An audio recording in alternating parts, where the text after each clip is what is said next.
Yesus Tuhan ditinggikan, dimuliakan dan naik ke surga. Dia berikan Roh Kudus-Nya,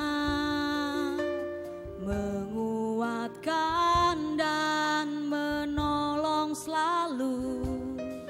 Sungguh ku rindu bersekutu denganmu selamanya. Katakan Yesus Tuhan ditinggikan. Yesus Tuhan ditinggikan, dimuliakan dan naik ke surga. Dia berikan Roh Kudus-Nya, menguatkan dan menolong selalu. Sungguh ku rindu bersekutu denganmu selamanya.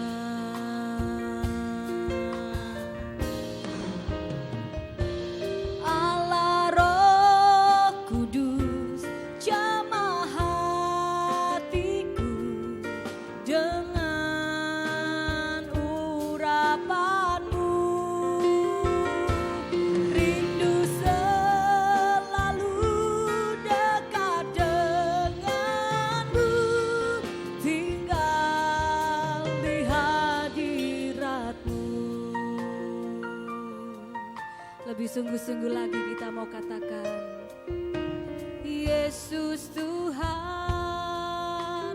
ditinggikan, dimuliakan dan naik ke surga. Dia berikan Roh Kudus-Nya,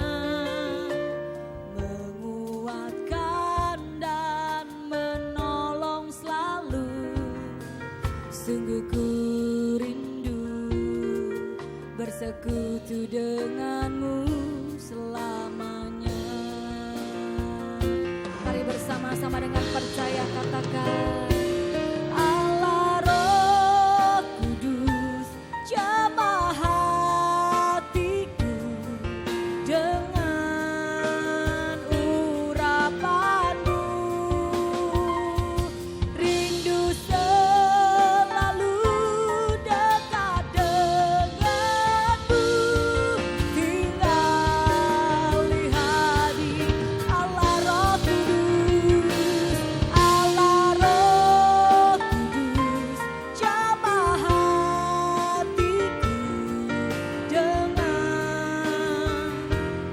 Rindu setiap umatmu Yesus, rindu selalu dekat denganmu, tinggal di hadi.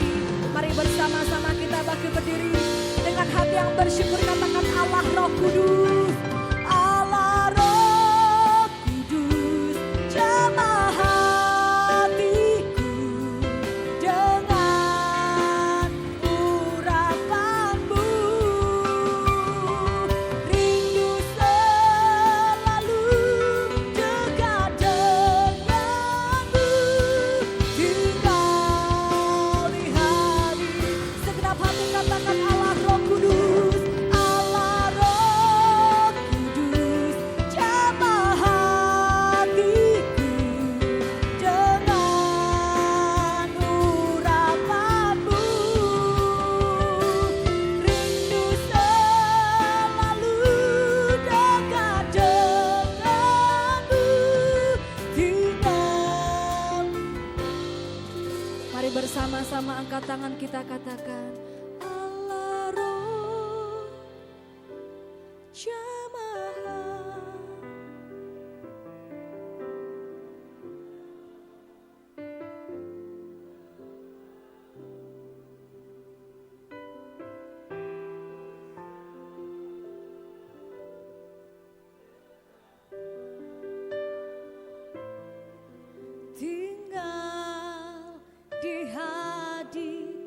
katakan rindu selalu. Rindu selalu dekat denganmu, tinggal di hadiratmu. Katakan rindu selalu. Rindu selalu dekat denganmu, tinggal di hadiratmu.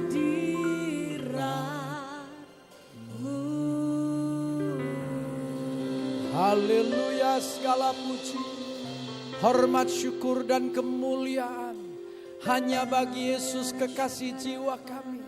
Kami rindu selalu dalam hadirat-Mu. Haleluya, Yesuslah saja yang terpuji, tersanjung, termulia. Sebab Yesuslah Raja di atas segala raja. Raja kemuliaan, Raja kehidupan kami. Betapa kami memuji-Mu, memuja, menyembah, menyanjung tinggi. Hianaya seanaya lalalabo. Hianaya sando yanaya sangka. Hena hasyana makua glory.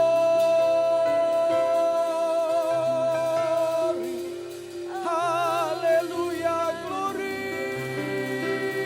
Oh, wala wala hasya hena makua lo terpuji selama-lamanya. Haleluya. Hekahasya henahamakwa.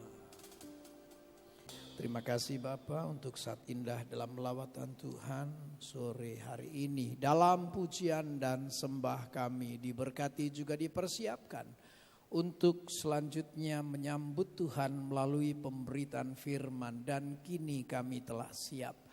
Pujian penyembahan menjadikan hati kami tanah subur bagi benih yang akan ditabur, yakni firman Tuhan. Firman adalah pribadi-Mu Tuhan, dan kuasa firman yang hebat itu tidak pernah kembali sia-sia.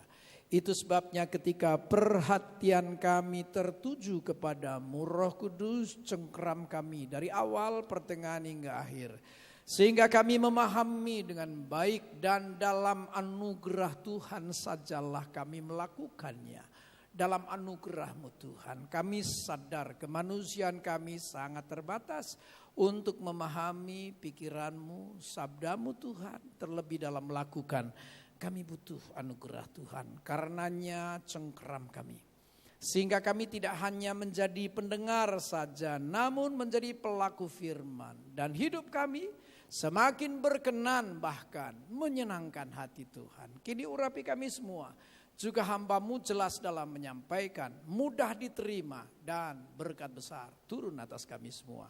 Terima kasih juga untuk otoritas dan wibawa yang Allah telah berikan sebagai perlengkapan. Itu sebabnya kami tidak akan membiarkan ada rintangan dalam bentuk apapun ketika firman disampaikan.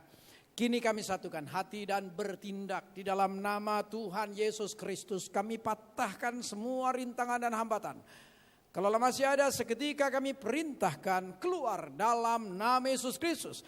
Engkau sudah dikalahkan di kayu salib dan kau tidak memiliki sedikit pun bagian di dalamnya. Sama sekali tidak. Bahkan sekitar tempat ini, terlebih khusus ruang ibadah ini kembali kami percik dengan darah Yesus, disucikan, dikuduskan menjadi ruang perjumpaan khusus hanya antara kami dengan Tuhan dan Tuhan dengan kami. Roh Kudus, Engkaulah saja yang kami persilahkan untuk seleluasa mungkin beracara dan menjamah kehidupan setiap kami. Berbicara ya Bapa, sebab kami siap duduk diam dan mendengarkannya. Dalam nama Tuhan Yesus Kristus kami pun berdoa. Haleluya, katakan amin. Beri dulu kemuliaan buat Bapa kita. Haleluya, puji Tuhan. Silakan duduk, shalom. Puji Tuhan, jumpa lagi karena Tuhan, amin. Baik, kita diberkati melalui pujian penyembahan, saatnya melalui firman Tuhan. Bapak Ibu, 3 bulan mendatang ini kita akan berhadapan dengan 3 hari raya Paskah kenaikan Pentakosta. Maret saya anggap ini bulan Paskah walaupun 3 minggu mendatang. April saya anggap itu bulan kenaikan. Nanti Mei bulan Pentakosta, pencurahan Roh Kudus. Nah, selama bulan Maret saya mengarah pada berita Paskah. Persis dari Paskah saya rencanakan khotbah tentang 4 pesan di hari kebangkitan. Jumat Agung tentang Via Dolorosa, 10 tahap derita. Nah, untuk sebelum Jumat Agung dan Paskah, saya mengambil tema kegagalan memahami Paskah. Lu kenapa kok ngomong kegagalan? Agar kita waspada dan tidak gagal. Oke? Dan kalau Anda nyimak dengan baik, kegagalan itu kalau dibagi dalam periode waktu kurang lebihnya seperti ini. Sebelum Paskah, menjelang Paskah, ketika Paskah, sesudah Paskah, masa kini. 5-5-nya bisa dibuktikan ada kegagalan dalam memahami Paskah. Hati-hati jangan sampai gagal. Karena berujung pada kegagalan mengenali Yesus sebagai Mesias. Apa kerugiannya? Kuasa kebangkitan yang kita rayakan tiap bulan melalui perjamuan kudus tidak akan pernah menopang kehidupan. Rugi bukan? Oh, apapun kegagalan yang kita hadapi, kuasa kebangkitan membuat kita tegak kembali. Skalanya bukan standar, bukan ala kadar, but miracle, mujizat. Amin. Ketoke kademen, amin ya angel. Ya enak ya, dengar firman sembari bunyi hujan gini kok ketoke ayem tentrem Kartora Harjo. Jangan sampai saya ditinggal tidur ya saudara-saudara. Nanti kalau ditinggal tidur saya anjurkan bawa selimut sekalian. Oke, baik. Mari kita mulai dengan Yohanes 20. Yohanes 20. Kita akan bicara tahap 1 ya, sebelum Paskah. Sebelum menjelang ketika sesudah masa kini, itu kalau kita urut. Pasal 20 Anda simak. Perikop 1 judulnya kebangkitan Yesus, berarti pasal 20 Yohanes tepat hari kebangkitan. Perikop 1 itu pagi hari. Saya baca kalimat pembuka saja. Pada hari pertama minggu itu pagi-pagi benar ketika hari masih gelap. Perikop 1 ini hari kebangkitan namun awal ya di pagi hari.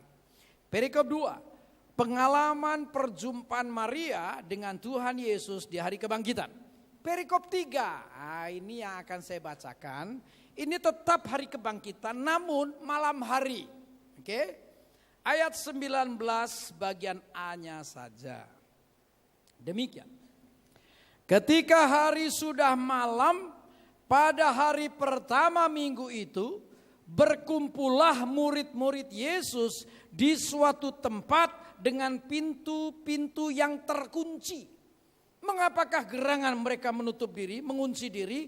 Karena mereka takut kepada orang-orang Yahudi dan seterusnya. Awalnya saya anggap indikasi kegagalan memahami Paskah. Setelah direnung cermat ternyata bukan sekedar indikasi. Ternyata faktual. Kita temukan serentetan data bahwa memang terjadi kegagalan dalam hal Paskah, memahami Paskah yang berujung pada gagal mengenali Yesus sebagai Mesias. Awalnya saya anggap indikasi. Ternyata terbukti saudara-saudara. Ya. Sebelum Paskah, ketika Yesus membangkitkan dirinya, Yesus membuktikan kemesiasannya, kuasa kebangkitannya dalam peristiwa di mana ia membangkitkan orang lain.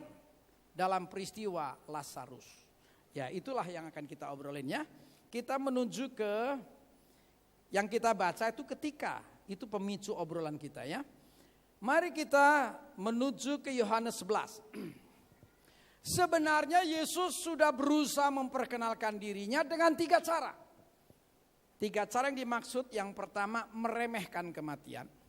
Yang kedua memberi perandaian andai kematian harus dihadapi.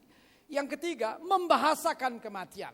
Ada 3 cara. Nantinya heran, 3 rentetan gagal melibatkan para murid, melibatkan orang dekat, melibatkan halayak ramai jemaat.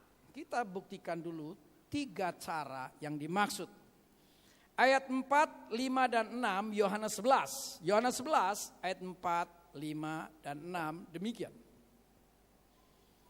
Ketika Yesus mendengar kabar itu, kabar apa?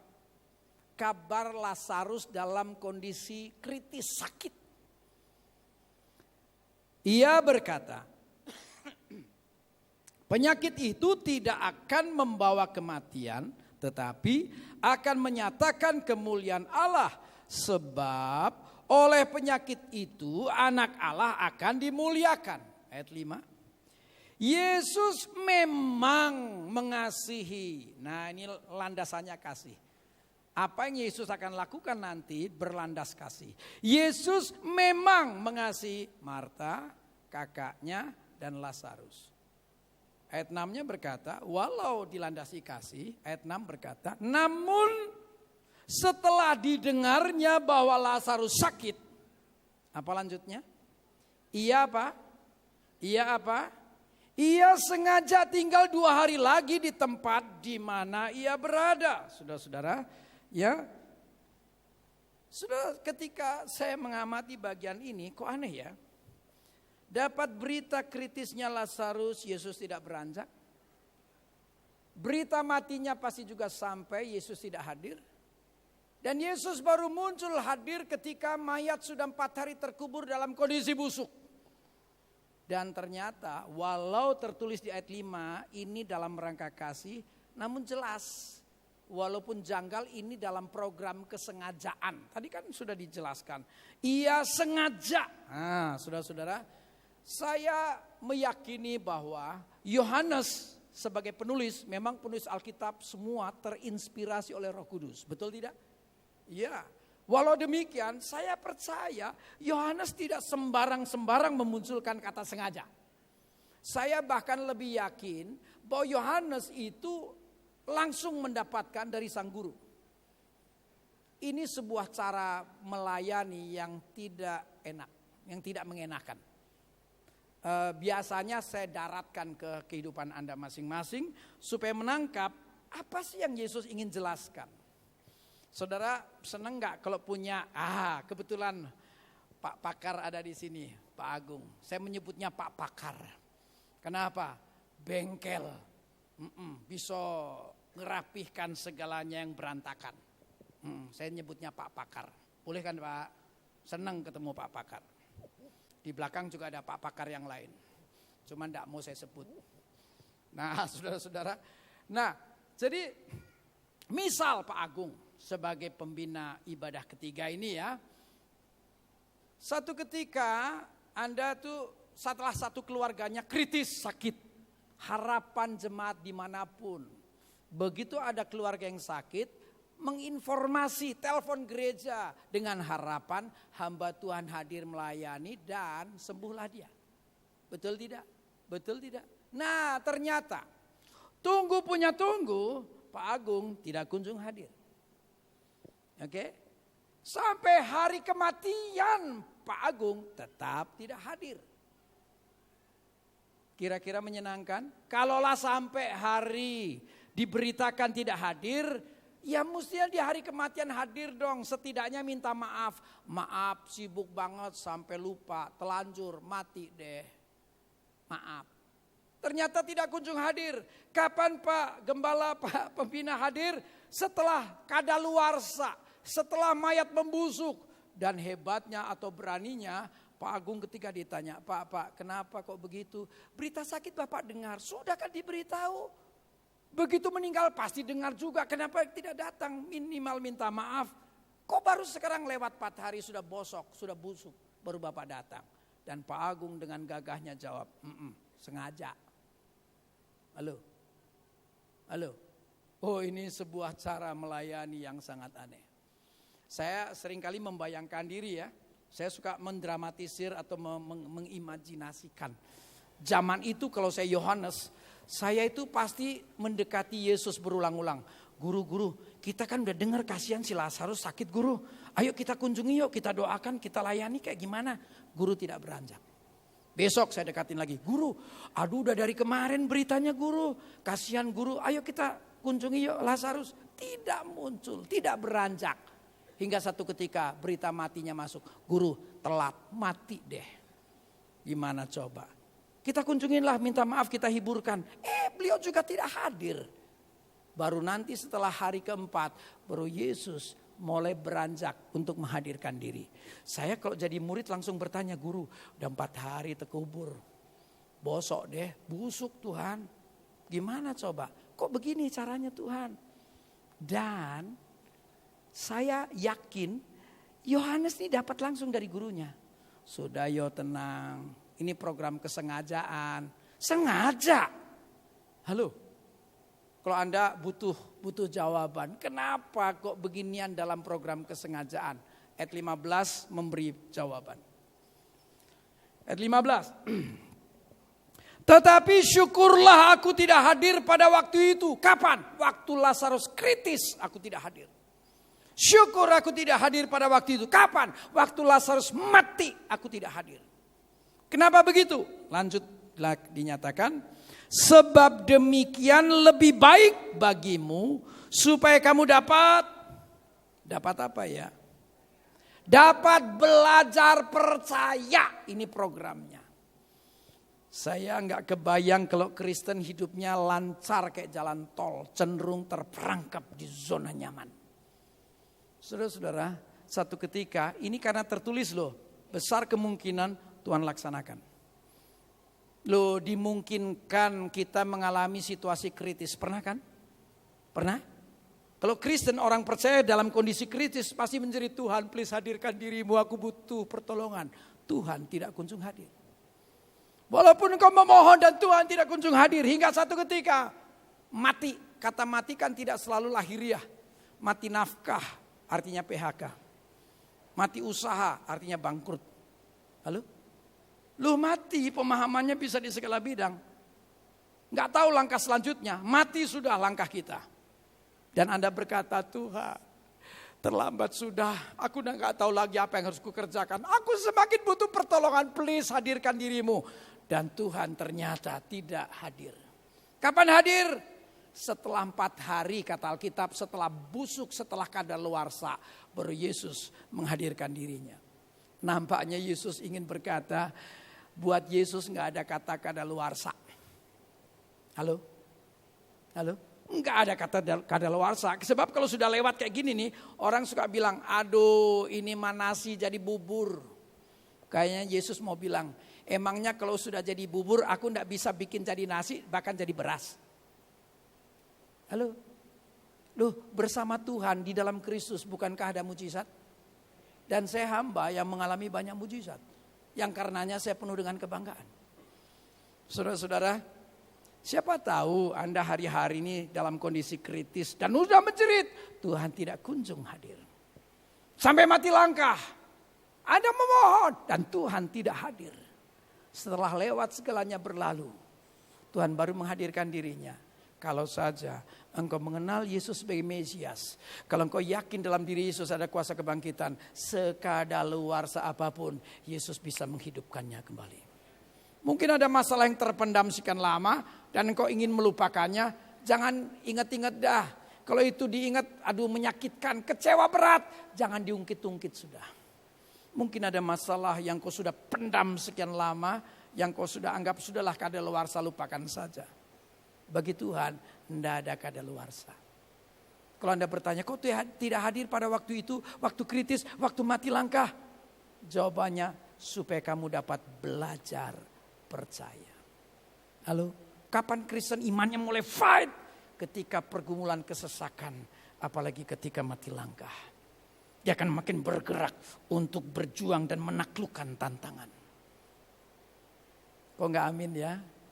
Kelihatannya Anda maunya kayak jalan tol, semua lancar. Saya khawatir Anda terperangkap di zona nyaman. Ada program loh, syukur aku tidak hadir pada waktu itu. Supaya kamu dapat belajar. Ada kalimat lain lagi. itu lebih baik bagimu, ya. Demikian lebih baik bagimu daripada apa-apa aku bela dan beres. Syukur aku tidak hadir. Kamu kritis, kamu minta, aku tidak hadir. Mati langkah, kamu menjerit, aku tidak hadir. Setelah lewat, baru aku hadir. Demikian lebih baik bagimu, supaya kamu dapat belajar percaya. Halo, ketika kita mati langkah, kita dapat banyak pelajaran. Amin. Lalu sebagai hamba Tuhan juga saya mengalami saat-saat di mana aku mati langkah dan tidak tahu apa yang harus kukerjakan. Tapi dari sanalah imanku fight. Ya karena saya pengkhotbah ya saya cerita awal-awal saya mengalami mati langkah lah. Saya cerita dulu dah. Walaupun ini cerita zaman bahala namanya juga awal-awal mulai khotbah. Baru saya asik di gereja berkegiatan. Tiba-tiba Papa Pembina Rohani, Pak Yakob Nahwai keluar dari ruang kerja. Kemudian dia panggil, adik datang mari. Ada apa Om? Tahu alamat ini? Enggak tahu persis tapi kalau Om ada keperluan saya cari. Oke cari. Ada kepentingan apa Om? Tolong sampaikan di sana. Om harusnya khotbah. Sampaikan ke sana, Om berhalangan. Oke? Baik Om, saya akan ke sana, saya sampaikan. Dan adik, tolong gantikan. Hah? Sebagai pendeta pemula yang jam terbangnya tipis, langsung ngegeder. Zaman dulu siapa yang gak kenal Om Yakob Nahwai. Asal KKR penuh sesak. Dan seketika saya yang jam terbangnya masih sangat minim, diminta untuk segera menggantikannya. Saya rasa entah ketiban apa, saya langsung, hah? Saya gak tahu harus berbuat apa. Dan beliau cuma bilang begini, adikku, lihat mata Om. Terus saya lihat, biar pletot-pletot, hajar adikku. Dia tinggal pulang. Saudara-saudara, aduh saya gak ngerti harus berbuat apa. Aktivis lain tanya, ada apaan? Om Yakob suruh gantikan. Hah? Buset. Lu bisa? Enggak. Tapi udah ditinggal pergi. Aku harus pergi menggantikannya. Dan saya cari tuh alamat. Orang udah penuh sesak. Mereka udah girang. Tim Mawar Saron datang. Disambut shalom. Pak Yakob mana? Ada apa?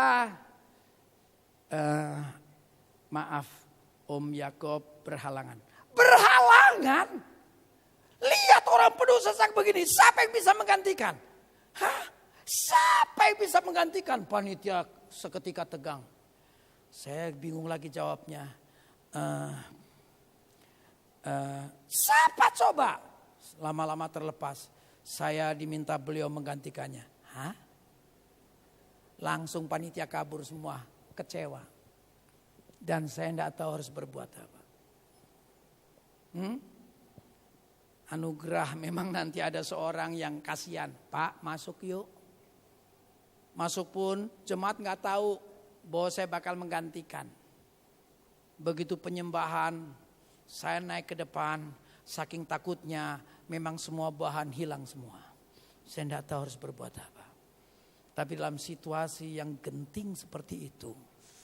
Imanku mulai bergerak dan fight. Aku mulai belajar dengan iman percayaku untuk menaklukkan tantangan demi tantangan. Dan anugerah dapat percepatan. Halo, dipepet dalam keadaan yang sangat tidak berdaya. Anda bayangkan dong, Om Yakob zaman itu kan yang terkenal zaman itu siapa sih? Kak Yer, Pak Yeremia Rim, Pak Yusuf Roni, Pak Yakob Nahwai. Nanti muncul generasi bawah. Koden, Pak Alexander, Daniel Alexander, ada nama muncul lagi Pak Petrus Agung dan seterusnya. Hanya segelintir hamba dan hamba-hamba yang tadi disebutkan asal KKR penuh sesak. Dalam kondisi yang tak berdaya itulah aku fight.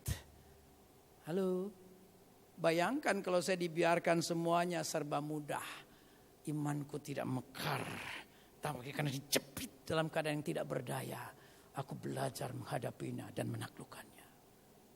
Nggak amin ya, nggak apa-apa itu urusan saya. Nggak apa-apa. Wajahmu selalu bilang itu urusan Bapak lah, nggak usah amin. Saudara-saudara, syukur aku tidak hadir. Supaya kamu dapat belajar percaya. Amin. Tapi rentetan tadi, kesimpulan saya, Tuhan meremehkan. Dapat berita kritis, tidak beranjak.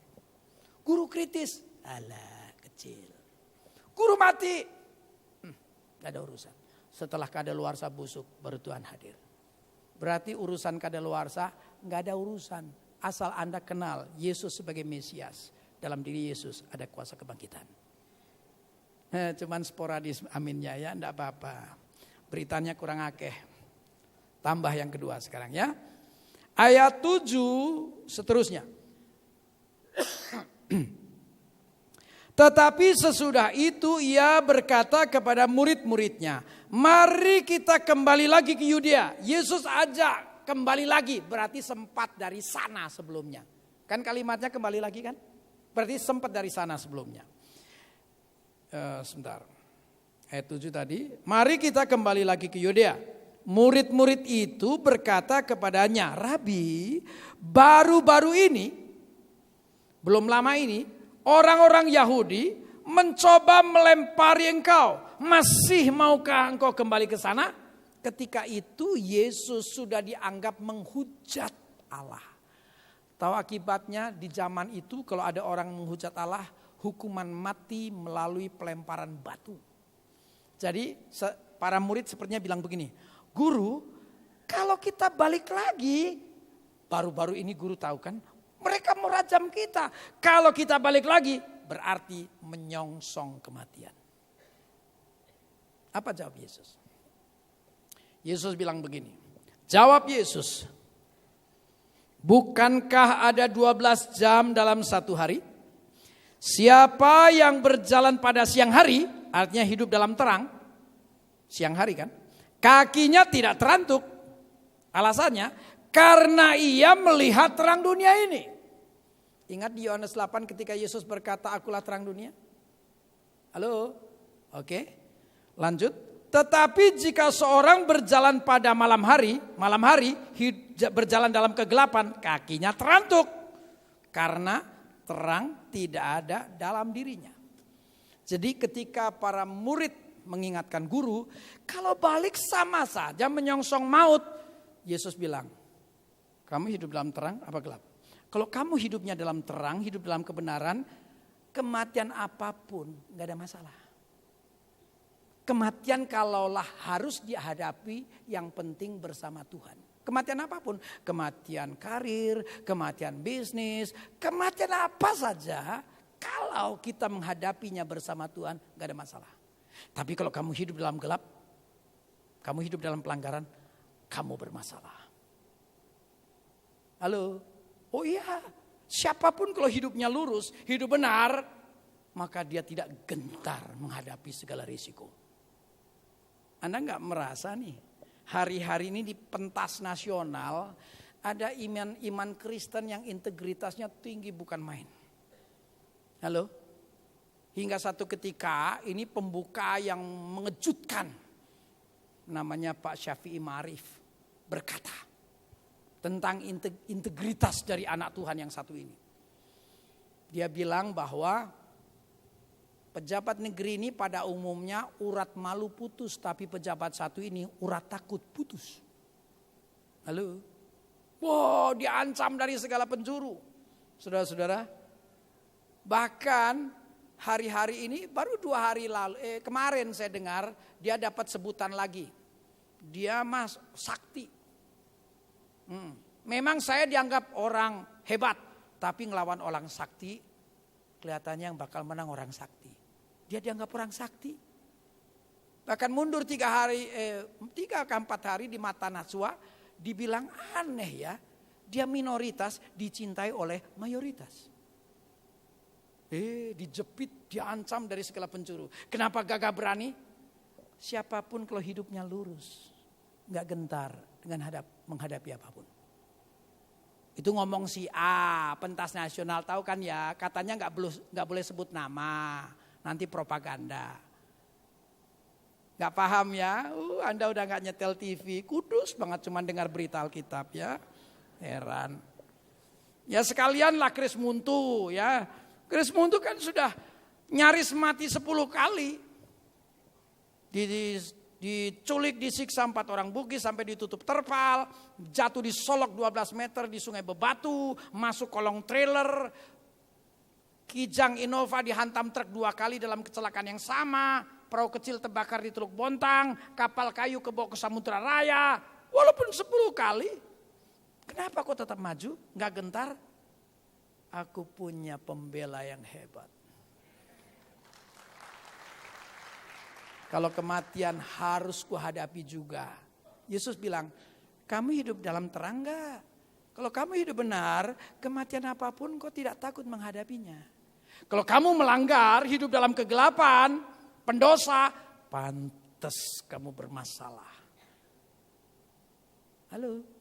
Sudah 2 cara nih Yesus menjelaskan. Pertama meremehkan, kedua memberi perandaian. Andai harus dihadapi juga. Cek introspeksi. Hidup dalam terang, gak masalah, hadapi saja. Hidup dalam gelap, bermasalah kamu. Pantas gak amin ya, karena saya nudingnya ke sini gak ada orang. Pantas. Anda memprovokasi saya untuk saya turun mendekat. Dan jari jauh mendekat, ngapain? Pegang jidat, ngerti gak pentingnya mengenali Yesus sebagai Mesias. 3. Membahasakan kematian. Demikianlah perkataannya dan sesudah itu, ayat 11. Ia berkata kepada mereka, Lazarus saudara kita telah tertidur. Aslinya mati. Tapi Yesus tidak membahasakannya mati. Buat Yesus kematian orang percaya hanya dianggap tidur. Betul? Alkitab yang bilang. Masa aslinya mati? Oke, saya lanjutkan. Tetapi aku pergi ke sana untuk membangunkan dia dari tidurnya. Para murid tanggap begini. Maka kata murid-murid itu kepadanya, Tuhan, jikalau ia tertidur, ia akan sembuh. Umum kita nasihatin orang begitu ya. Betul gak? Kalau ada orang bengek ya. Kemudian kayaknya flu, panas.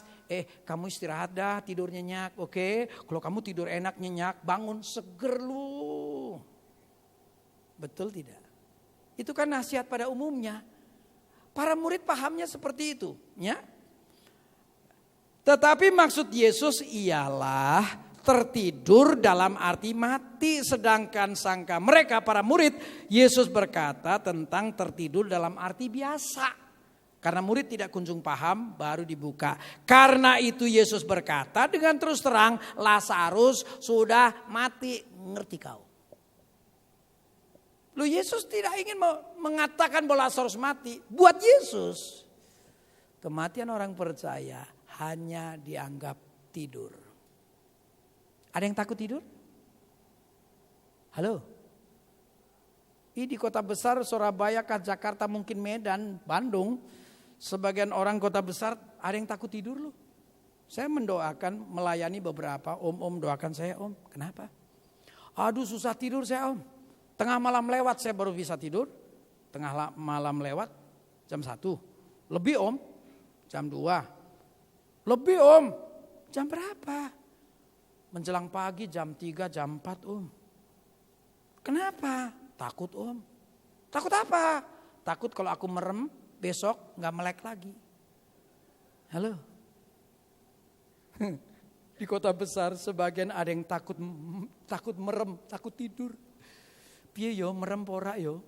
Nek tak trep ngene engko sesuk ora melek. Oh mati ya mau diar ya. Halo. Kematian orang percaya, Yesus mengatakannya tidur. Yesus hadir, sentuh, beres, bangun. Amin. 3 cara. Meremehkan kematian, memberi perandaian kalau harus dihadapi, yang penting hidup dalam terang. Yang ketiga, membahasakan. Tapi heran, 3 kegagalan beruntun. Dimulai dengan kegagalan para murid. Ayat 16. Sayangnya gak bisa lengkap ya muncul di layar nih. Ayat 16 begini. Lalu Thomas yang disebut Didimus berkata kepada teman-temannya, yaitu murid-murid yang lain. Jadi Thomas saya anggap perwakilan murid. Saya ulang nih, lalu Thomas yang disebut Didimus berkata kepada teman-teman yang lain, teman-temannya yaitu murid-murid yang lain. Ini yang dia katakan, marilah kita pergi juga untuk mati bersama-sama dengan dia. Oh asik, bisa muncul ya. Anda perhatikan tuh kalimat. Marilah kita pergi juga untuk mati bersama-sama dengan dia. Mana indikasi kegagalan? Yang pertama, dari 3 penjelasan tidak ada singgungan tentang kematian. Halo? Loh, hanya terpaksa kan? Yesus kan tadi sampai tahap 3, kematian hanya dianggap tidur. Karena murid gak paham juga, baru. Betul? Tidak ada singgungan tentang kematian. Tapi heran, nanti dulu, tulisan ini tetap di layar. Wajah saya gak penting, saya udah superstar dari tadi. Saking gede layarnya jadi sombong banget saya. Kegedean, orangnya kecil kayak imut-imut amit-amit jadi gede banget di sana. Coba perhatikan kalimat ini, kalau kata juganya ditarik. Anda merasa ada perubahan apa ya? Jangan Anda bilang, oh beda, nggak ada kata juga. Bukan gitu, sense of truth-nya dong. Mari kita angkat tuh kata juga. Marilah kita pergi untuk mati bersama-sama dengan dia. Ada perbedaan apa di sana? Anda merasa enggak unsur ketulusannya hadir? Halo? Saya dramatisir. Dramatisasi, saya suka bikin dramatisasi. Misal saya Thomas ngomong sama para murid. Guru ajak kita ke Yudea. Kita tahu ada ancaman, rajam, kematian. Cuman kita murid, risiko apapun. Guru mengalami ancaman, sama. Itu risiko murid. Oke? Mari kita pergi untuk mati bersama-sama dengan dia. Halo? Kalau pakai juga, sudahlah, ayo kita berangkat. Guru ajak kita ke Yudea. Jelas ada ancaman rajam mati. Cuman kan gak ada pilihan. Guru terancam berisiko, kita juga terancam berisiko. Gak ada pilihan. Marilah kita pergi juga untuk mati bersama-sama dengan dia. Mampus dah. Halo? Nangkep gak nih? Unsur keikhlasan kerelaannya sirna. Murid gagal. Dari tadi tidak ada obrolan tentang kematian. Kok di kepala murid tetap kematian? Dan cara tanggap hilang ketulusan. Loh kalau memang siap mati ya mati aja lah. Persembahkan dengan sepenuh hati. Ya amin ya, kelihatannya Anda takut mati ini ya. Halo, saya 10 kali hampir mati. Anda pikir saya terus di pikiran tetap begitu? Saya sampai persiapkan keluarga loh. Saya sampai begini kan tiap malam kami ada mesbah keluarga. Istri anak kan tahu itu. Lolos 10 kali kan tahu. Saya sampai bilang begini ke istri dan anak-anak. Kristi Noel mami, papi lolos memang 10 kali. Kalau satu ketika Tuhan izinkan juga. Dengar baik, itu tetap terhormat, martir namanya. Jangan kecewa dengan Tuhan. Kan sebagian bisa kecewa. Tuhan, papiku sudah berjuang, kenapa Tuhan? Bisa kecewa. Saya bilang, 10 kali papi lolos kalau sampai Tuhan izinkan. Dengar baik, itu sebuah kehormatan. Di Alkitab diberi nama martir. Darahnya berharga. Pengorbanannya berharga.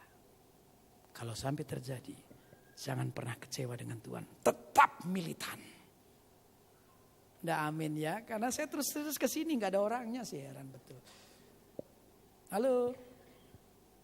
Saya bangga lolos 10 kali, tapi saya tetap pasrah dengan program kerajaan. Apapun risikonya, siaga 1. Laskar kerajaan, tentara kerajaan. Tentara, arah manapun perintah turun. Walaupun jelas di sana ada ancaman, pilihannya cuma 1. Siap komandan, gerak. Pernah ada tentara diperintah, maju ke timur. Komandan, jangan timur, bahaya komandan. Komandan ada aja, barat aja lah komandan. Pernah ada? Laskar tentara diperintah, maju ke timur. Komandan, janganlah, jangan. Utara selatan. Mana ada. Pilihannya cuma siap komandan. Sembari mikir, mampus kagak gua nih. Halo. Cuman punya siap, kerjakan. Heran ya, hari ini berat banget tuh bilang amin. Ampun, murid gagal. Yang kedua orang dekat, bicara hubungan kedekatan berarti sahabat, berarti ikatan batin. Siapapun yang punya pengalaman, jalinan persahabatan, dimanapun yang namanya sahabat tempat curhat. Betul gak ya? Betul gak ya? Anda kan gak akan curhat sembarang orang. Anda akan berani curhat kepada orang yang sungguh dekat. Betul? Tolong jawablah, heran kayak saya di ruang hampa ini. Oke, saudara-saudara ya. Ini kegagalan Marta Maria. Saya mulai dengan ayat 20. Ketika Marta mendengar bahwa Yesus datang, ia pergi mendapatkannya. Jadi Marta menyongsong kedatangan Yesus sementara Maria tinggal di rumah. Maka kata Marta kepada Yesus, "Tuhan, sekiranya Engkau ada di sini, saudaraku pasti tidak mati." Marta menyambut kedatangan Yesus dalam bentuk koreksi, dalam bentuk mengkritisi timing kedatangan. Tuhan, sekiranya Engkau ada di sini, artinya ya Tuhan, coba datang waktu sakit, kan saudaraku enggak mati. Ngerti maksudnya? Halo, ini saya beri nama iman negatif. Anda yang suka mengkritisi Tuhan, Anda hidup dengan iman negatif. Mana tandanya? Keluh kesah, sumpah serapah, geram amarah, suka berprasangka buruk dengan program kerajaan, program Tuhan. Itu iman negatif. Untung-untung sih nanti terjadi koreksi menjadi iman positif. Dari mana? Ayat 22. Ya. Kan tadi dikatakan Tuhan sekiranya Engkau ada di sini, ya waktu Lazarus sakit, maksudnya saudaraku pasti tidak mati. Tetapi sekarang pun aku tahu, ya walaupun terlambat nih, aku tahu bahwa Allah akan memberikan kepadamu segala sesuatu yang kau minta kepadanya. Terkoreksi, berubah. Gak apa-apa Tuhan walau terlambat, aku percaya apapun yang kau minta pasti dikabulkan. Jadi positif kan? Dan ingat ya, sampai kapanpun iman positif pijakan mujizat. Gak heran Yesus menanggapi seperti ini. Kata Yesus kepada Marta, saudaramu akan bangkit. Sayangnya ini bahasa Indonesia. Coba bahasa Yunani. Kalau bahasa Yunani akan disadarkan. Kenapa? Ini kalau dalam kalimat bahasa Yunani ini sebutannya present tense. Ngerti gak maksudnya present tense? Ketika Yesus berkata saudaramu akan bangkit, bangkitnya kapan? Kapan bangkitnya? Now. Sekarang. Ngerti maksudnya? Ini present tense di dalam bahasa Yunaninya. Saudaramu, tadi mana tuh? Sebentar. Saudaramu akan bangkit, ayat 23. Marta jawab begini. Kata Marta kepadanya, aku tahu bahwa ia akan bangkit pada waktu orang-orang bangkit pada akhir zaman. Meleset gak? Meleset gak saudaraku? Yesus bilang bangkitnya now. Nih gak lama lagi nih bangkitnya. Bangkit nanti kelak akhir zaman orang lain bangkit ya ikut bangkit. Karena Marta tidak kunjung paham, Yesus membuka dirinya. Aku ini Mesias, dalam diriku ada kuasa kebangkitan. Ayat 25. Jawab Yesus, akulah kebangkitan dan hidup. Barang siapa percaya kepadaku, ia akan hidup walaupun ia sudah mati. Dan setiap orang yang hidup dan yang percaya kepadaku tidak akan mati selama-lamanya. Percayakah engkau akan hal ini? Tidak jawab ya, Anda anggap buat Marta soalnya. Coba sekarang saya mewakili Yesus ngomongnya ke Anda. Boleh dijawab? Kalau mau ya, saya baca lagi nih. Saya tidak tahu Anda jawab apa. Akulah kebangkitan dan hidup. Barang siapa percaya kepadaku, ia akan hidup walaupun dia sudah mati. Dan setiap orang yang hidup dan yang percaya kepada aku tidak akan mati selama-lamanya. Percayakah engkau akan hal ini? Wow, puji Tuhan. Paruh jawab, paruh tidak mau jawab. Anugerah bagi yang menjawab, musibah bagi yang tidak. Loh, bagaimana? Ini perkataan Yesus, kan patutnya Anda menyambut dengan penuh keyakinan. Betul? Lihat sekarang apa yang responnya Marta nih. Lihat nih, ini Marta nih memang kebangetan ya. Sangat tidak sopan. Mari saya bacakan. Ayat 27, ini keputus-putus nih kayak orang gagap nih. Jawab Marta, banyak komanya. Ya, koma Tuhan, koma ya. Ya Tuhan, aku percaya bahwa Engkaulah Mesias, Anak Allah. Sampai batas itu bagus. Lanjutannya yang gak bagus. Dia yang akan datang ke dalam dunia. Loh, yang sedang memperkenalkan diri Mesias ada di depannya. Ini yang namanya iman Yahudi. Bangsa Israel sampai hari ini masih menanti Mesias. Yesus tidak dianggap Mesias. Halo? Anda ngikutin dengan baik? Ini akan menuju ke klimaks dan ini akan memberi kesadaran betapa pentingnya agar kita tidak gagal. Oke? Marta jawab tadi, ya Tuhan, aku percaya bahwa Engkaulah Mesias, Anak Allah, sayang penutupnya. Dia yang akan datang, terus dia pergi tinggalkan Yesus. Dan kalimat 28-nya berkata, dan sesudah berkata demikian, ia pergi memanggil saudaranya Maria dan berbisik kepadanya, guru ada di sana dan ia memanggil engkau. Emangnya ada perintah panggil Maria? Tidak ada kan? Dia yang akan datang, terus dia pergi ke Maria. Maria, guru panggil kamu. Kebangkitan, akulah kebangkitan. Mabok, lu aja ngomong. Halo, dia dorong Maria untuk bicara. Saudara-saudara, ada kelihatan kegagalan Marta yang sebenarnya begitu dekat dengan Yesus. Gagal. Apa Maria juga gagal? Kita lihat pada ayat 32. Ayat 32. Setibanya Maria di tempat Yesus berada dan melihat dia, tersungkurlah ia di depan kakinya dan berkata kepadanya, Tuhan, sekiranya engkau ada di sini, saudaraku pasti tidak mati. Persis sama enggak dengan ayat 21 awal perbicaraannya Marta? Sama enggak? Kayaknya Alkitab enggak perlu detail lagi. Marta, Maria, podo wae. Sama modelnya, hanya dibuka awalannya. Gagal. Murid, sahabat, jamaat. Ayat 33 menggambarkan jemaat. Ketika Yesus melihat Maria menangis dan juga orang-orang Yahudi yang datang bersama-sama dengan dia. Ini komunitas. Maka maskullah hati Yesus. Ketika rentetan gagal ini terjadi, maskullah hati Yesus. Masgul itu gabungan dari kepedihan dan amarah. Kenapa Yesus pedih? Kalau Anda gagal mengenal Yesus sebagai Mesias dan kau tidak ditopang oleh kuasa kebangkitan, Anda tahu warna hidup? Penderitaan. Yesus pedih kalau anak-anak Tuhan hidupnya dalam penderitaan. Kenapa marah? Ketika kuasa Tuhan tidak dominan, berarti kuasa hantu yang akan mendominasi. Coba cek. Yang mendominasi hidup Anda, kuasa Tuhan apa hantu? Rendah hati ya, enggak mau jawab, enggak apa-apa. Introspeksi baik.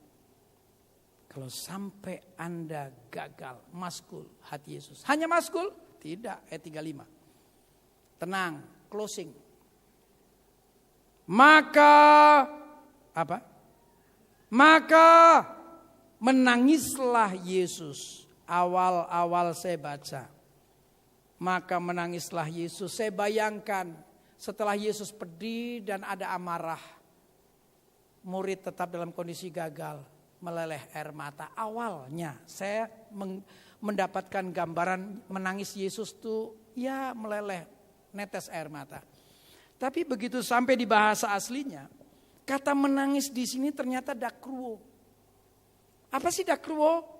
Dakruo itu menangis terisak-isak, dada sesak, nafas terpenggal di leher sampai terkulai di lantai. Pernah nggak Anda melihat seorang yang nangis dakruo? Belum pernah ya? Saya beberapa kali pernah. Kapan? Ketika seorang ibu kehilangan anaknya. Kayaknya ada yang terkoyak, ada yang kecabut dari dirinya. Kan dalam anugerah Tuhan saya kadang diminta datang ke rumah sakit untuk mendoakan. Ketika saya diminta mendoakan anak-anak di rumah sakit, begitu sampai di ruangan, beberapa kali saya temukan seorang ibu sedang bersimpuh di samping tempat tidur anaknya yang menderita sakit itu. Dan saya mendengar doanya, Tuhan, kasihan anak ini menderita Tuhan. Tolong Tuhan, kalau harus menderita jangan dia, aku saja. Ibu yang mengandung dan melahirkan, kalau bisa ingin memindahkan penderitaan anak ke dalam dirinya. Halo, kalau India semakin kritis, keluhannya begini, Tuhan, jangan ambil dia, jalan hidupnya masih panjang. Kalau sampai harus dipanggil bukan dia, aku Tuhan, jangan dia. Walau merintih, ternyata berujung dengan anaknya mati juga. Terkoyak, dia menangis dakruo, terisak-isak, dada sesak, nafas terpenggal sampai terkulai. Kebayang? Terpaksa digayakan. Saya minta Anda membayangkan dakruo tapi tetap menengeh. Saya beberapa kali menemukan ibu yang anak kesayangannya diambil pulang. Dan dia menangis terisak-isak, dada sesak, nafas terpenggal. Sampai terkulai, sampai tidak kuat menopang tubuh. Kayaknya Yesus ingin berkata, dengan cara apa lagi harus kujelaskan? Agar kamu paham bahwa di dalam diriku ada kuasa kebangkitan. Dengan cara apa lagi kamu mengerti bahwa aku ini Mesias? Halo? Dan patut Anda ingat sampai kapanpun, Yesus kemanapun pergi menyampaikan pengajaran. Namun, hal Paskah kuasa kebangkitan, ini satu-satunya pelajaran yang disampaikan dengan derai air mata. Kenapa? Ini pelajaran yang maha penting karena berkaitan dengan fondasi iman.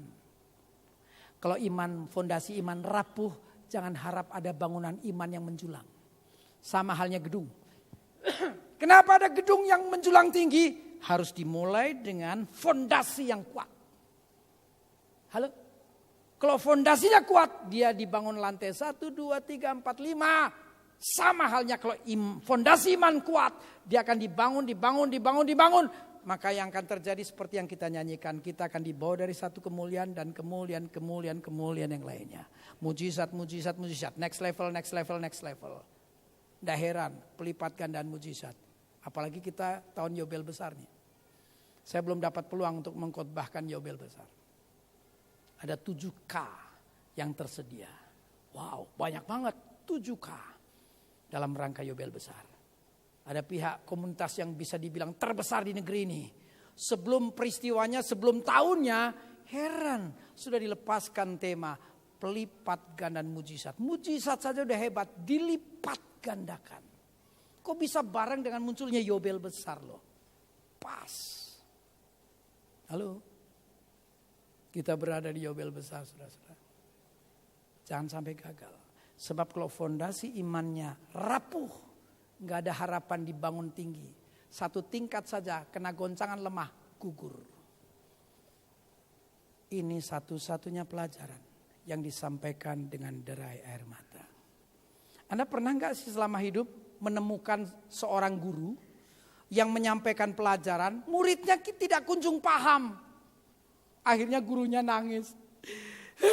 Sudah segala cara ku jelaskan, kalau tetap gak ngerti, aduh. Sampai dia tersuruh, goblok. Seneng ya kalau dibilang goblok ya. Heran. Yesus sudah lakukan dengan segala cara. Sebelum peristiwa, ketika Paskah Yesus membangkitkan dirinya, Yesus sudah mempersiapkan Tapi heran, nanti rentetannya panjang.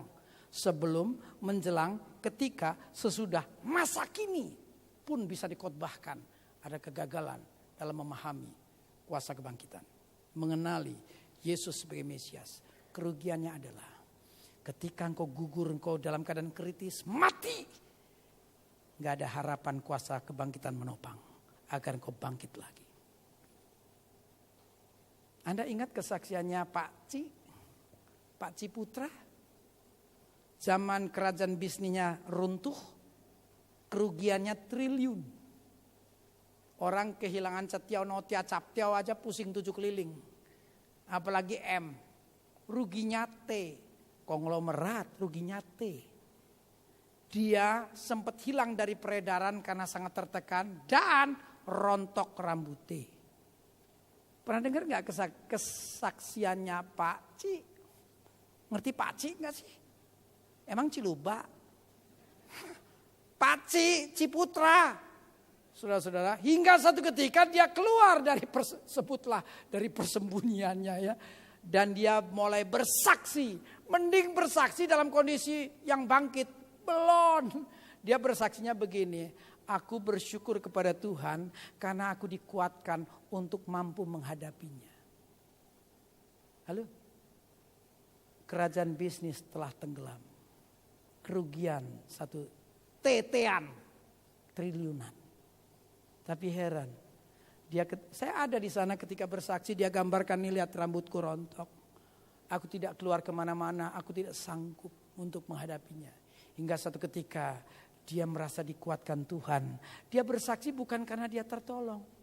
Dia ingin mengatakan bukan tertolong dalam bentuk kerajaan bisnis terbit lagi. Tidak, aku bersyukur, aku dikuatkan, dihiburkan, dan aku siap menghadapinya. Waktu berjalan, kerajaan bisnis bangkit kembali. Ini saya gini nih, bukan drama nih, khotbah nih. Halo? Itu kan kesaksian nasional, saudara-saudara. Dia percaya Yesus, di dalam diri Yesus, Sang Mesias, ada kuasa kebangkitan. Haleluya. Mendatang kita akan berhadapan dengan Paskah. Memang saya enggak punya peluang mengkhotbahkan Via Dolorosa pada Jumat Agung. Tapi setidaknya Anda dengar tentang kegagalan memahami Paskah, gunanya agar kita belajar dan tidak gagal. Amin.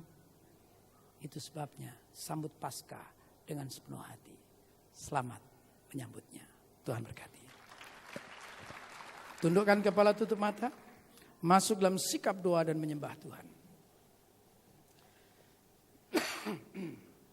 Oh Yesusku. Haleluya. Saya bersyukur juga bisa menyelesaikan khotbah saya. Saya turun dari kendaraan tadi berulang-ulang saya harus ke kamar mandi. Karena tumpah. Tapi saya tetap maju. Saya gak gentar, mau dilambungkan, mau dijatuhkan, mau sukses, mau gagal. Gak ada urusan. Atas bawah punya Bapakku, terserah Bapakku. Apakah aku akan tumpah di mimbar dan aku dipermalukan? Aku juga gak pikir, terserah Bapakku. Bapakku yang punya, baik kemuliaan maupun pengalaman getir yang harus ku jalani. Semua Bapa punya. Aku bersyukur menyelesaikannya. Buka hati, aktifkan iman dan roh.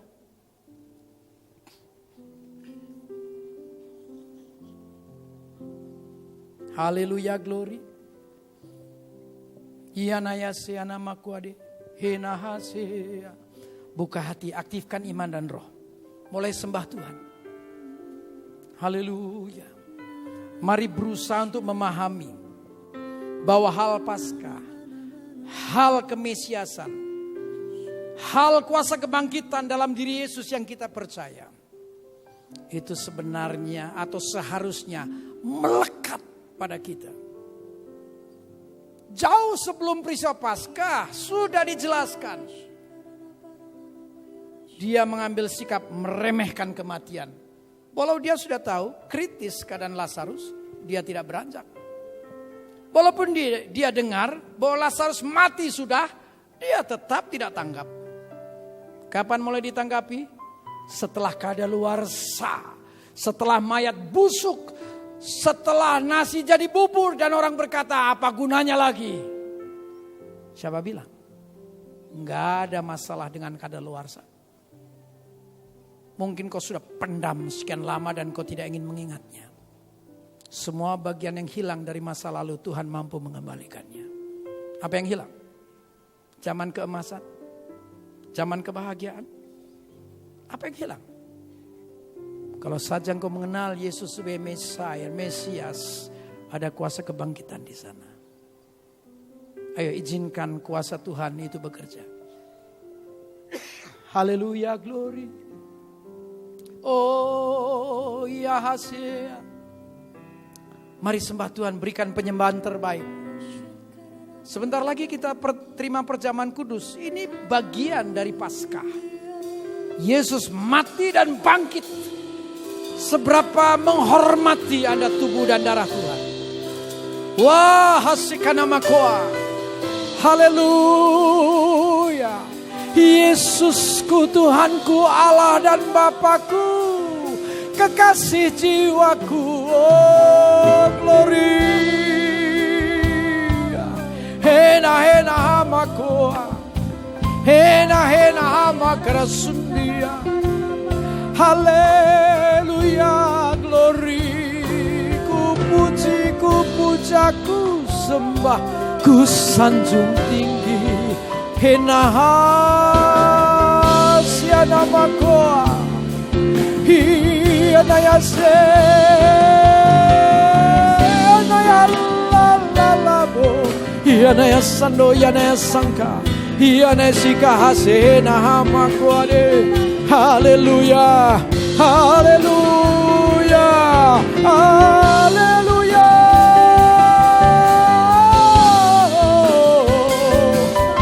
Hina makrasunia makrakasa. Haleluya, haleluya, oh, glory. Kalau saja engkau cermat mendengar, ada penawaran istimewa hari ini. Adakah engkau dalam keadaan kritis dan sudah memohon lawatan? Sudahkah engkau mengalami mati langkah dan engkau sudah sujud meminta kehadiran? Sudahkah? Atau mungkin lebih parah, tidak perlu lagi. Terlambat sudah busuk, udah gak bisa diharapkan. Melalui peristiwa Paskah,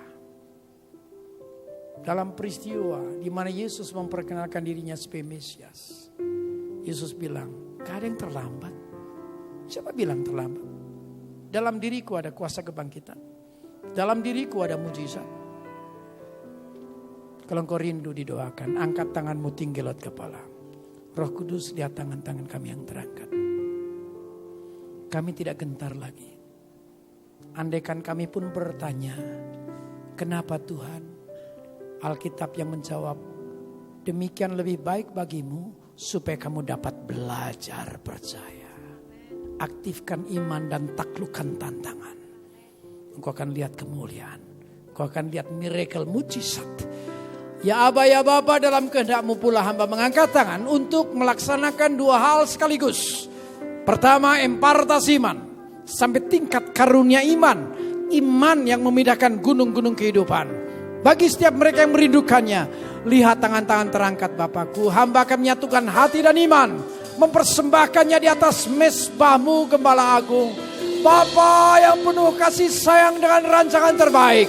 Dalam nama Yesus Kristus, impartas iman. Oh, haleluya. Ayo aktifkan iman dan roh. Beri kesempatan untuk Roh Kudus menerabas hidupmu. Wala wala wala hasya. Nama kuasa. Haleluya, glory. Oh, dalam nama Yesus Kristus, transfer pengurapan yang mengembangkan kapasitas roh setiap kami. Ketika Tuhan pulihkan, ketika Tuhan buka jalan, kapasitas kami sangat memadai untuk mengelolanya dengan baik. Dan kami berhasil bersama Tuhan. Bahkan kami siap jadi bendahara kerajaan. Hidup dalam kelimpahan, kejayaan, kemuliaan, kedahsyatan, mujizat, cinta Tuhan, cinta jiwa-jiwa. Maksimal bagi kemenangan Raja di atas segala raja. Dalam nama Yesus Kristus, Transfer pengurapan, kembangkan kapasitasnya Bapakku. Haleluya, glory. Hena hasya namaku. Meteraikan sabdamu ya Bapakku. Sempurnakan hadiratmu ya Roh Kudus. Glory. Haleluya.